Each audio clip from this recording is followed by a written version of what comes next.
This is Alan Ball. Hi, this is Audrey Fisher. This is Jim Perry. Hi, this is Kristen Bauer. Hi, this is Alexander Skarsgård. This is Nelson Ellis. Hi, this is Johnny Neal. This is Rael Tucker. Hi, this is Lindsay Pulsifer. Hi, this is Ryan Quentin from True Blood. Hello, this is Theo Alexander. Hey, this is Lauren Bowles. Hi, this is David Tishman. This is Chase Everett. Hello, this is Janina Gavankar. This is James Frayne. Hi, this is Courtney Ford, and you're listening to True Blood Radio. Hi, this is Liz and Mel with True-Blood.net. Once again, we have lots of speculating to do on this because of the recent spoilers that have come out. Also, Charlaine Harris gave us an exclusive interview following the release of the latest Sookie Stackhouse book, Deadlocked. And we have a hot new giveaway going on right now. This is podcast 175 for the week of May 6, 2012. And we're only about 5 weeks away from the season premiere of True Blood. So we've got things to talk about. We do. We have a ton of things to talk about. First up, we've got the Season 5 red carpet premiere date that's been announced as Wednesday, May 30th. And Delta Sky Miles is auctioning off a chance for you to attend the red carpet premiere. You'll have a chance to meet True Blood's Deborah Ann Wool and attend the after party with a friend. You can get complete details on this auction by clicking on the link that's included in the news item at True-Blood.net. I couldn't see if the proceeds went to a specific charity. It seems like normally when they do something like this, it's for a charity, but it didn't say that it was to benefit any specific cause. So I don't know. Maybe it's to benefit the airline industry. Who knows? Yeah, there's a cause. Yeah. But, even if you don't get a chance to bid on this or attend or anything, keep your eyes peeled. True-Blood.net will have photos and reports as they come in from the red carpet. It's getting close. Yay! I know. I can't wait. Well, more DVD details have been released on the Season 4 DVD set, and thanks to BluRayDefinition.com, we've got some of those for you. So check out the list of goodies which will be included on these must-haves. They can be found under the news column on True-Blood.net, and there's a whole list of what's going to be included on these DVD sets. And I just can't wait. There's some really cool stuff. I'm definitely getting these. I got a Blu-ray player recently, so I will be getting the Blu-ray version. And actually, this is the first one that they're doing where they're going to package it kind of like the Disney movies, where you get the Blu-ray, you get the DVD, the regular DVD, and you get a digital copy all in one. So that's pretty cool. It's going to be awesome. Yeah. Don't miss it. All right. Well, HBO has submitted True Blood for multiple Emmy nomination consideration. Now, remember, these are just for consideration. They're not the actual nominations. But they've submitted True Blood in categories such as Best Drama Series, Best Drama Actress, Best Drama Actor, Best Drama Supporting Actress, and Best Drama Supporting Actor. And, of course, Best Drama Actress is Anna Paquin. Actor is Stephen Moyer. And then Actress there were several nominations there, including Fiona Shaw for Marnie. And then Best Drama Supporting Actor, quite a few nominations in there. Most of this male supporting cast, including Skarsgård. So keep your fingers crossed as they roll out their 4-year consideration campaign. Nominations will be announced in July, and we hope that True Blood's name will be read.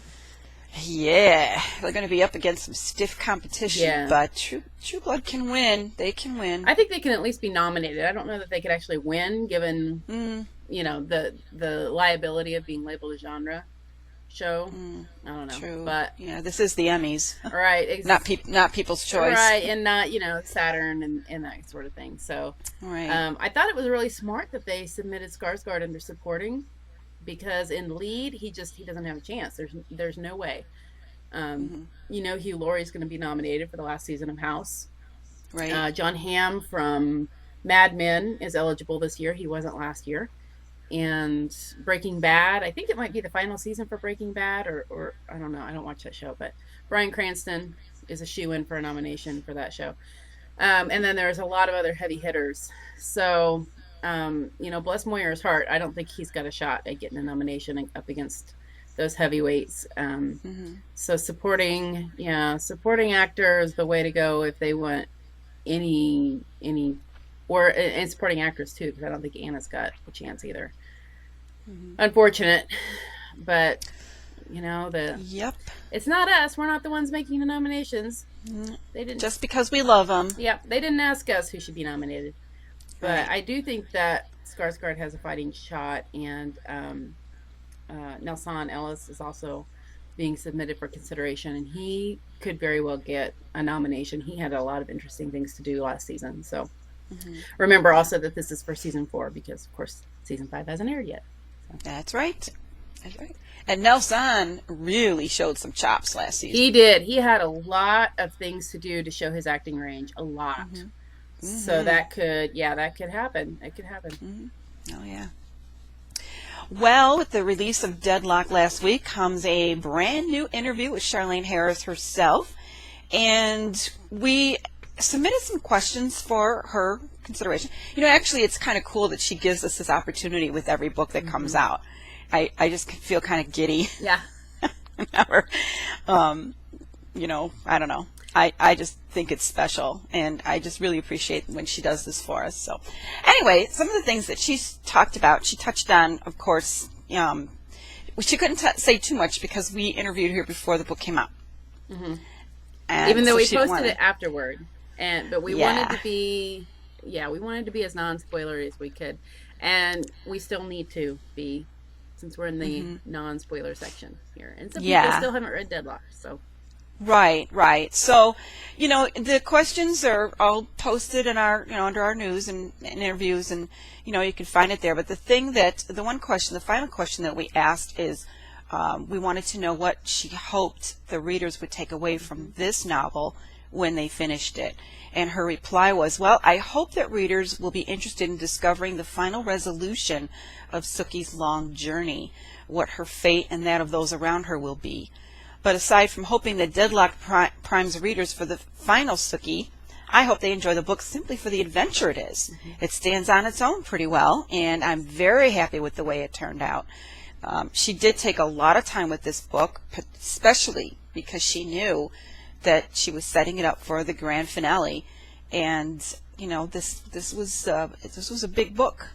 It was, and it was really well crafted. You know, the central mystery, it's been a while since we've had one that was really that so broad. The implications of it were so broad and involved so many parts of Sookie's life, and also that was just so it kept me guessing. You know, as each part of it was revealed, I was like, oh, okay. Yeah. You know, even if you kind of knew who the murderer was, I don't think anybody guessed the motive. So, you know, I know I didn't. Even as I was reading it, it wasn't until it was really, you know, written out that I was like, oh my gosh. I mean, it makes total sense, but, you know, she really kept us guessing, and I love that. Yeah. I do too. I'm a big Agatha Christie fan, and she was a master at that. So, I love it when an author can do that for me. Yeah. So it's a good book. Thank you, Charlaine, for giving us a few moments of your time. And thank all of you for your comments and your questions and just the general discussion that you've had about this book. We were bracing ourselves for some vitriol. I'm not going to lie. We were concerned.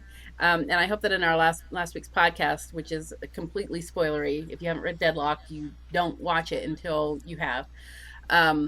You know, we tried to kind of help people with some of the revelations, some of the things that happen, kind of help them maybe understand it in the grander scheme of things and all that. And you guys have been great. You've been really great. It's been so interesting to read your perceptions. I was surprised that the way it ended was good for as many people as it was.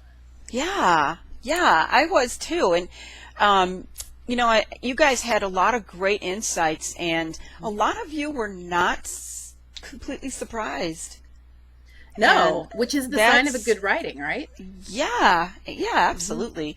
And a lot of you, like, we had a couple who didn't care for the book because maybe it was too slow or just, you know, didn't have enough action or, you know, anything. I get it. You know, it was very introspective. Sookie was very introspective. Yeah. The pace is quite a bit slower, but purposefully. There's a reason that it is. So, I mean, 13 books, when all is said and done, 13 books. Some of them are going to have a lot of action. Some of them are not. Some of them are going to be a little more, you know, slow and more explaining things that are going on. And But really at the center of all of this, I keep this in my mind all the time, at the center of all of this story is about Sookie Stackhouse and her journey from this waitress with this ability that she was ashamed of to a powerful woman who can be a leader, and in some ways she is a leader. And just her discovering that, it's been a great journey, and I'll be really excited to see where Charlaine ends her off, where she leaves her. Yes. And, she said in her interview, and several of you have noted this as well, that things are not always what they seem. So just because something happened in this book doesn't mean that it will stick. Yeah. I'm trying to be careful again, because we're trying to be spoiler free, but there are certain things that happened to Sookie and kind of around Sookie in this book that doesn't necessarily mean that that's how it's going to end up. There's still an entire book left. So we'll see. We'll see. It's anybody's guess. Except Charlaine's, because she knows. I think she's almost done writing it. Yeah, because at the time of that interview, she was already more than halfway done. Yeah. So, and that was a couple months ago. All right, well, the HBO Shop has added a Fantasia flask to their True Blood collection. This is just a precursor of the new merchandise that they'll be adding this season. We've got a little bit of a heads up that they've got some really awesome stuff on the way for season 5. But first, they've got the Fantasia flask. It's a sleek red metallic flask. Holds 6 ounces of whatever you fancy, and it flaunts the tagline of the restaurant, kind of in a little discreet print. It says, "Life begins at night." It's available to pre-order now, and shipping is expected to start on May 10th. So this week it'll start shipping. And it looks really cute. Slick. Yeah, it's pretty slick. Yeah, I like it. You'll have to excuse me for a moment. My dog was insistent, so I had to bring her up on my lap. So, hi, Kismet. So here she is. That's my puppy. Not a puppy. She's actually about 7 years old. So anyway, at her age, I guess she can insist on a few things. All right. But we were speaking of additions to your True Blood collection. Speaking of that, anyway, have you entered our giveaway? It is a cool one. I mean, it's just cool. Yeah. We're giving away one Merlot's bar floor mat, which measures 40 by 17, and one Fantasia bar floor mat of the same size.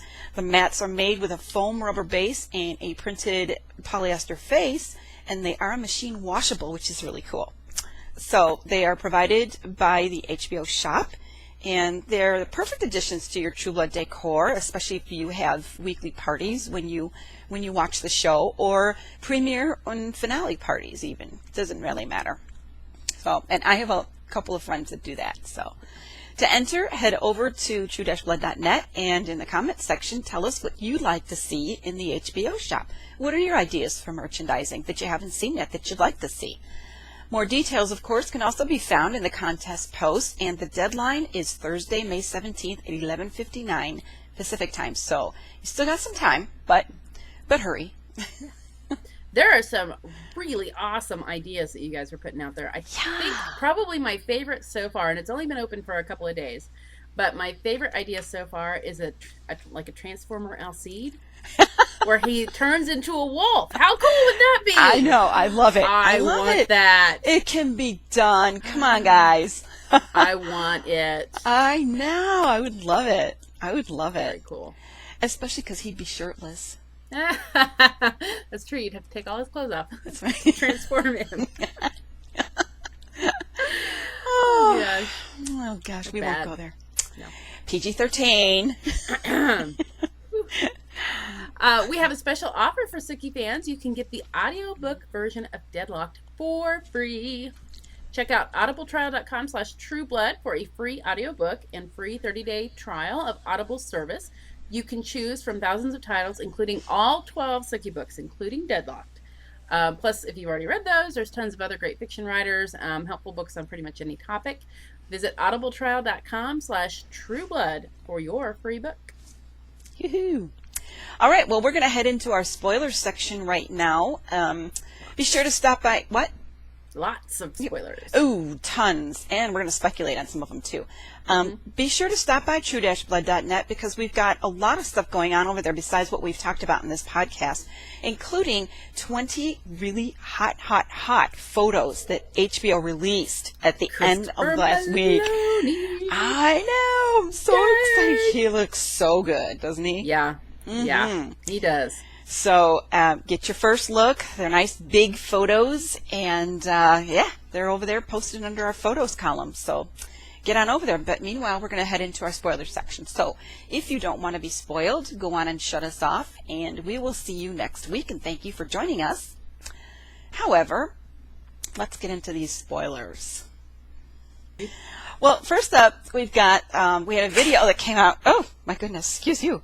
A video that came out a couple weeks ago. The clip is Sam and Luna. They're sitting together, and she's crying. She's all upset over the loss of someone, and he's trying to comfort her. And they hear noises outside. He goes outside, and she's looking out through her window, and then there's a gunshot. So we don't know what that's all about. We're assuming Sam gets shot. Or shot at. You know, he's not going to get shot dead. But that was pretty interesting. You think that's Sweetie? It could be. That was her storyline in the book, was that she was shooting the shifters. Mm-hmm. So that's, yeah. Yeah. I think that's what it probably is, but I don't know.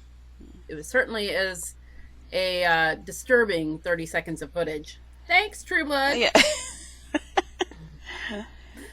So the Inside True Blood blog posted a portion of a casting call sheet last week. It shows Sookie, Arlene, and Holly at Merlot's, and Jason's there as well and in uniform. And Sookie is telling the girls that men are nothing but trouble. And this would have been probably episode 9 is what they were filming, or maybe 8. But you know, it's definitely past mid-season, and she still is saying, you know, men are nothing but trouble. Mm-hmm. So it doesn't sound like there's any reconciliation happening, at least not yet. No. She's still working through some stuff. Yeah, she still sounds just a little frustrated and fed up. Yeah. Mm-hmm. Yeah, I don't blame her. Casting call went up for episode 510, which is titled Gone, Gone, Gone. First up, we have a pair of rednecks at Merlot's, Cole and Robbie, who have some big talk about taking down a vampire, but their posturing is quickly neutralized when someone terrorizes and humiliates them. Who could that be? I hope it's Lafayette with another AIDS burger. That's what I was thinking, too. Especially if his cousin is now a vampire. Yeah. Yeah. Jeez. Okay. And appealing to the academics among us, they're casting for Professor William O'Connell. He's a linguistics professor. Hey, I study linguistics. I'm writing my thesis on sociolinguistics. He is presented with an ancient text that he cannot decipher. He decides that it's either a hoax or a prank sent by a rival university. Mm-hmm. Who knew linguistics was so competitive? Watch what you're getting yourself into. Yeah, it kind of can be. So, I mean, especially if this is like another, it could be another Rosetta Stone, you know, where if he cracks it, he could be, you know, go down in history. Mm-hmm. But I don't know. This is he's got an ancient text to me that says something from the authority, and my guess is that it's Nora, Eric, and Bill recruiting his help. That would make sense. That would make sense. Well, we also have a male authority guard captain. He's a polite but firm vampire sent to retrieve another vampire's progeny and escort her someplace else. Vampires are, her. Mm-hmm. So, progeny does not necessarily mean Pam, but I don't think it could. I think Pam's the maker of this specific vampire. Do you? I do. I think all signs are pointing toward Pam becoming a maker this season. of someone that we know. But let's keep going. I don't like it. Speaking of makers and progeny, we also have a teaser video of Eric and Pam. This is another one of the kind of behind the scenes versions of the scene that they're doing. And Eric is interrogating Pam, who's very upset. She begs Eric to release her if he feels that he can no longer trust her. And he has just told her that Russell Edgington has been released. He thinks that Pam has something to do with Russell being released, and he is furious. Yeah, I mean, he's got her angry. in a chokehold, and she's desperate. Yeah, she's not. I mean, she's crying and just so emotional and so upset that he could think that she could do anything like this to him. And given how their relationship was at the end of last season, this is, I mean, poor Pam. Yeah, you know, that was a heart-wrenching scene. You know, she really poured it on, didn't she? She did. She just brought it. Kristen Bauer, just amazing. Just brought that, and you know, it grabbed me. I can only imagine how much better it's going to be when we actually see it in context of the episode. Oh yeah, it's just going to be very, very emotional. I think this is going to be kind of a tough season for Pam. Another tough season for Pam. Yeah, I think so. Last year it was, the witch's curse, and this year. But this year, she's being separated from Eric. Yes, and we'll see the emotional turmoil. Pam being, snarky, confident, cocky Pam being brought down to. Yeah, this is cutting her off at the knees. This is going to be hard. Yeah, you got to kind of gives Kristen a lot to do. Yeah, you got to kind of wonder what the writers, if the writers were really trying to just kind of pick her apart a little and see what's underneath those layers and see what she's made of. Oh yeah, that could be, because we already know that we have flashbacks to when she was made. So yeah, you're right. It sounds like we're going to be getting to the core of Pam. So I bet Kristen is thrilled to get to do that. Yeah. She's been, be careful what you wish for. She's been wanting to explore that, and now she's got to go home every night just exhausted. Yeah, I bet. The emotion. Yeah. I can't wait to see the costumes. Oh yeah. God, I think those are going to be awesome. Yeah. Audrey, get ready. Yep. She's got to be doing some really cool stuff.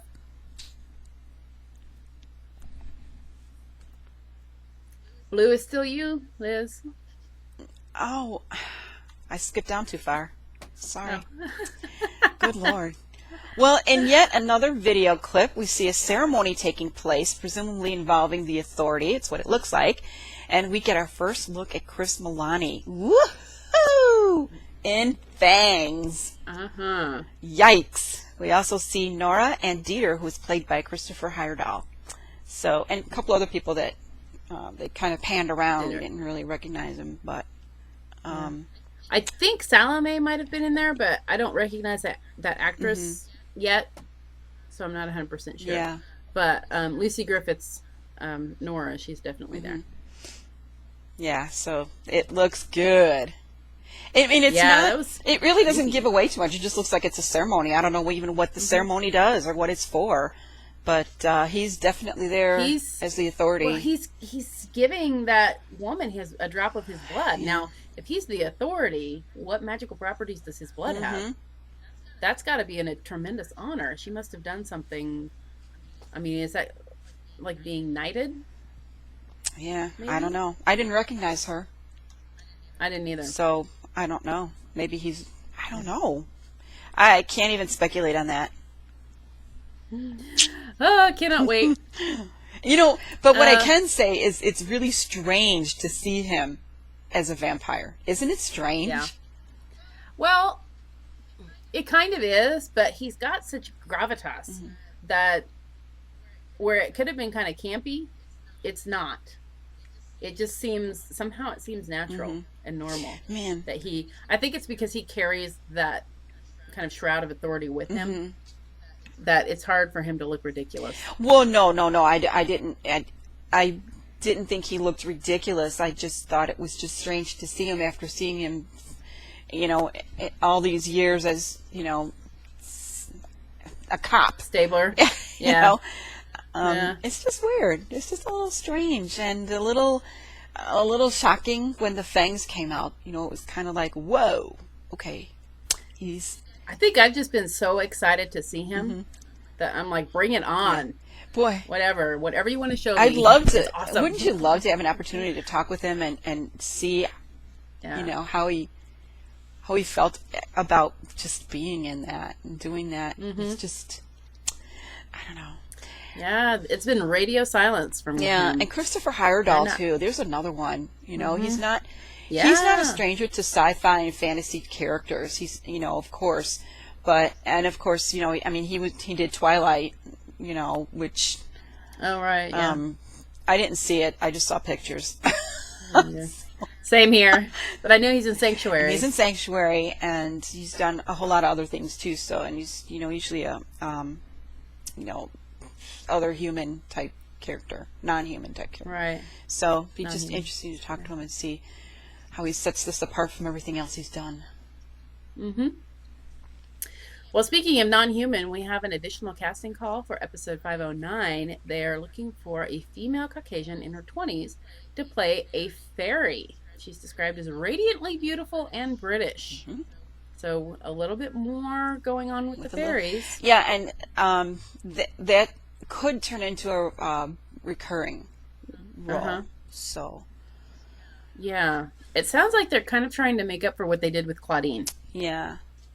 It's, they've brought in Claudette. Hooray. And now, I think they're kind of trying to backtrack a little bit and make the fairies what they were supposed to have been. Yeah. Well, we'll see. And last but not least, we have the synopsis. These aren't official from HBO, but synopsis for the first 3 episodes. Good enough for me. The first episode 501, entitled Turn, Turn, Turn. Sookie and Lafayette clean up the Tara and Debbie Pelt mess. Bill and Eric are visited by the Vampire Authority, and Sam and Elsie deal with an angry werewolf pack. Oh, it just gives me I know. An angry pack. Angry werewolf pack. No thank you. Mm-mm. A phrase I never want to hear in real life. Ever. Little scary. Yeah. So episode 502 is Authority Always Wins. Major spoiler here. Tara resurfaces in Bonton. Ta-da! Dun, dun, dun, dun. And you know how they love to play with the words. What do you guys think resurfaces means? Pam recalls her human life and first encounter with Eric. Bill and Eric meet Salome at the Vampire Authority headquarters. So there's that going on. And then in 503, Whatever I Am, You Made Me, Bill and Eric barter for their lives with Roman, the head of the Authority. Jason reunites with his old high school teacher. You know how that's going to end. And Sookie searches for Tara. So, yeah. You know all those casting calls for victims of a rogue vampire? I told you. Who it was. I know. I was just hoping against hope, I guess. Ugh. But, this could be so cool. I only agree with you only because it's Rutina Wesley, and she is a wonderful actress. She's going to sell it. She's a wonderful actress. She's going to have to go from being Tara Thornton, who hated vampires with a fiery passion and had good reason to Tara Thornton, vampire. Yeah. Yeah. And Sookie's the one who orchestrated it. Sookie and Lafayette are going to have been the ones who orchestrated it. Now, there's some speculation that, when she died, she got shot in the head. So there's some speculation that maybe it takes Pam a little too long to get there.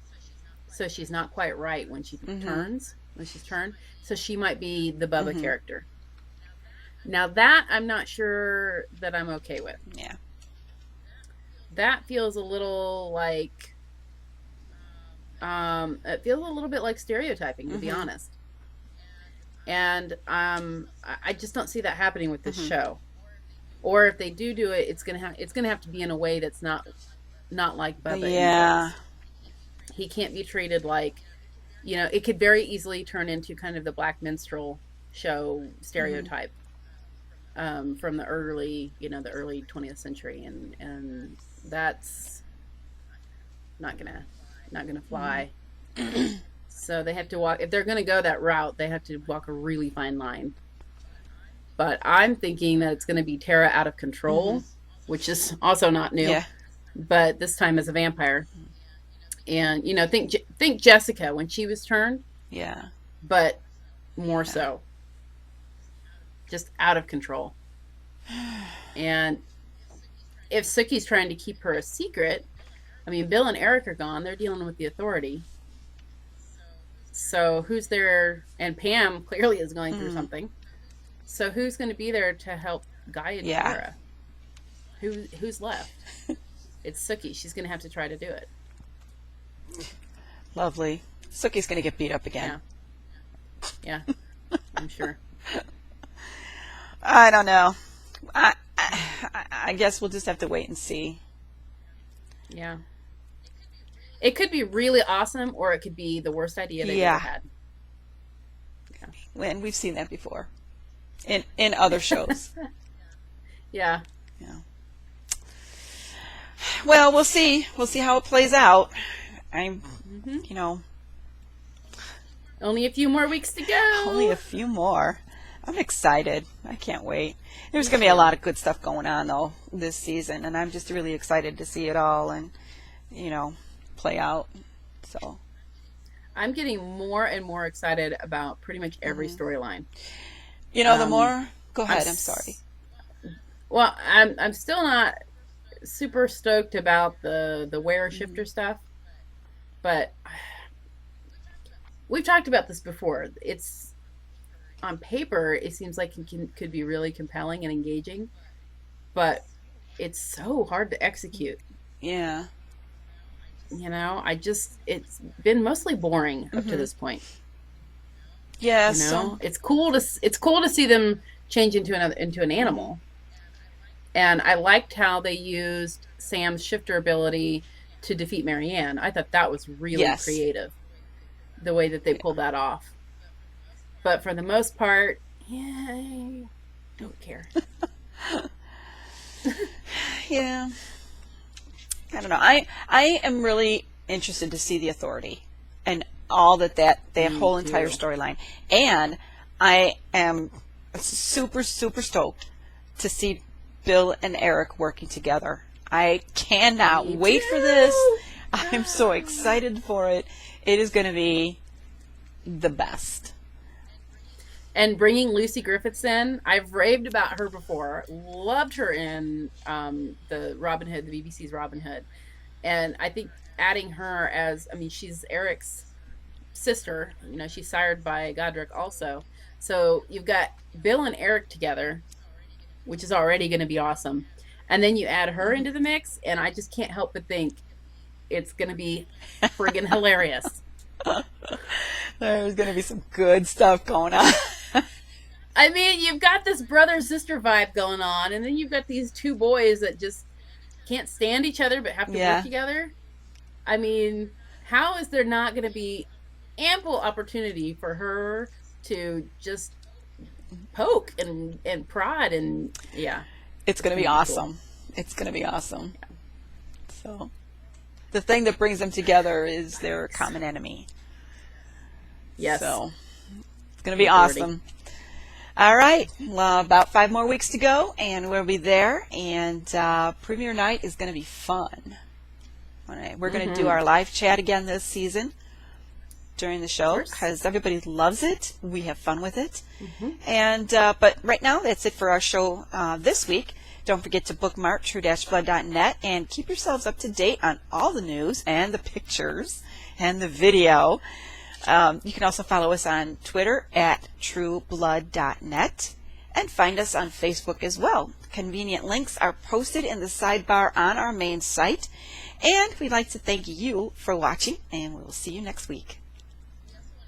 We also want to thank Minda for editing our podcast for us. You can subscribe to True Blood Radio on iTunes at the link now showing on the screen. If you're already a subscriber, could you do us a favor and rate our show? We'd sure appreciate that. And hey, you can also listen to us on Stitcher. This free app allows you to listen to podcasts without downloading them and using up your phone or iPod memory. Check them out at stitcher.com/trueblood.radio. And, of course, don't forget to send in your comments or questions to webmaster@true-blood.net. We do love to hear from you. We'll see you Bye-bye. next week.